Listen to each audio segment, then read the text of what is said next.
تیسری بات حضور اسلام نے فرمایا وَالزَّكَاةُ مَغْرَمًا، لوگ زکوٰۃ کو قرض سمجھیں گے۔ جب ان سے کوئی کہے گا یار زکوٰۃ دو 2.5% یہ رب کا حق ہے، تو وہ ایسے محسوس کریں گے جیسے کوئی قرضہ ہم نے دینا ہے، جبکہ رب کے دیے ہوئے میں سے دینا تھا۔ اس وقت اس کو خوش ہونا چاہیے تھا کہ جس نے اتنا کچھ دیا وہ کہتا ہے صرف 2.5% میری راہ پہ خرچ کر دو۔ اس وقت انسان کو خوش دلی سے زکوٰۃ دینی تھی، لیکن اس وقت یہ گھبرا جاتا ہے اور زکوٰۃ کا موسم آتے ہی ہیلے بہانے ڈھونڈتا ہے کسی طریقے سے میں بچ جاؤں۔ وہ لوگ مسئلہ پوچھتے ہیں تو جب مسئلہ بتائیں تو پھر کہتے ہیں پھر ہم یہ والی نیت کر لیتے چلو اس طرح زکوٰۃ نہیں پڑے گی۔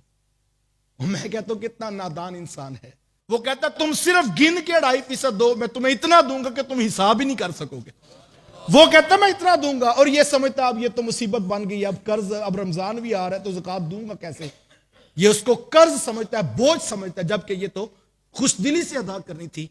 اگر اللہ نے تمہیں مال دیا ہے اس کی زکوٰۃ کا حساب پورا رکھو، اور یقین جانے جو شخص زکوٰۃ ادا کرتا ہے اس کے مال کو کبھی گھاٹا نہیں آ سکتا، اور جو زکوٰۃ نہیں ادا کرتا وہ جتنا مرضی کا مال ہے وہ زوال پذیر ہے، اس کا مال ختم ہو جانے والا ہے۔ آج موقع ہے، آج اللہ نے جو دولت دی ہے، آپ کو مسئلہ نہیں پتا، علماء سے مسئلہ پوچھئے، سال کے بعد آخری زکوٰۃ مشکل اگر بن جاتی ہے تو آپ اس زکوٰۃ میں ماہانہ قسطوں میں بھی آپ ساتھ ساتھ بھی زکوٰۃ ادا کر سکتے ہیں۔ سال کے آخر پر آپ حساب کر دیں گے تو آپ کی وہ زکوٰۃ ادا ہو جائے گی۔ تو زکوٰۃ ایک ایسی چیز ہے جو مال میں برکت ڈال دیتی ہے، اور جو شخص زکوٰۃ ادا نہیں کرتا، بعض لوگ ایسا ہوتا کہتے ہیں ہم ویسے ہی تو اللہ کی راہ میں بڑھا دیتے ہیں، نہیں ویسے ہو رہی، یہ بات یاد رکھیے گا۔ آپ سمجھتے ہیں ہم ماہانہ فنڈ دیتے ہیں، ہم جو ہے وہ مدرسے کو دیتے ہیں، غریبوں کی مدد کرتے ہیں، یتیموں کو بھی دیتے ہیں، ہم کتنی جگہوں پہ تو خرچ کرتے رہتے ہیں، کوئی بندہ کہتا ہے یہ ہماری اس سے زیادہ ہی بنتی ہوگی، کم ہی زکوٰۃ بنتی ہوگی۔ ایسے نہیں ہے، یہ نہیں کہ جتنا بھی آپ خرچ کرتے ہیں وہ سارا زکوٰۃ کھاتے میں ڈال دیں، ایسے بھی نہیں ہے۔ اس کا حساب کریں، علماء سے پوچھیں، اس کے اوپر نیت کریں اور پھر زکوٰۃ ادا کریں۔ ایک بات، اور دوسری بات یہ ہے کہ بعض اوقات انسان جب زکوٰۃ ادا کرتا ہے تو وہ زکوٰۃ سے بچنے کے لیے اس میں کوئی نہ کوئی مختلف نیتیں ڈال لیتا ہے۔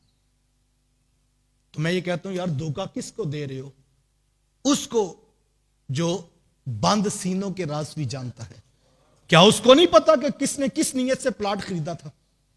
تو ہمیں اپنی نیت کے قبلے کو درست رکھنا ہے اور خوش دلی کے ساتھ ادا کریں، اور یقین جانیے جو صحیح طرح سے ادا کرتے ہیں زکوٰۃ، میں نے کہا آپ نشان لگائیں اس شخص پر، اس کے مال کو کبھی گھاٹا نہیں آ سکتا۔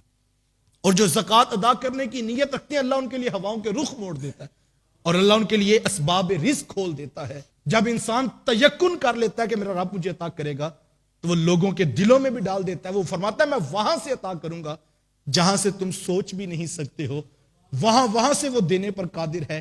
زکوٰۃ کی ادائیگی کو قرض نہ سمجھیے، فرمایا جب قوم زکوٰۃ کو قرض سمجھے گی تو پھر ان کے اوپر مصیبتیں ٹوٹ پڑیں گی۔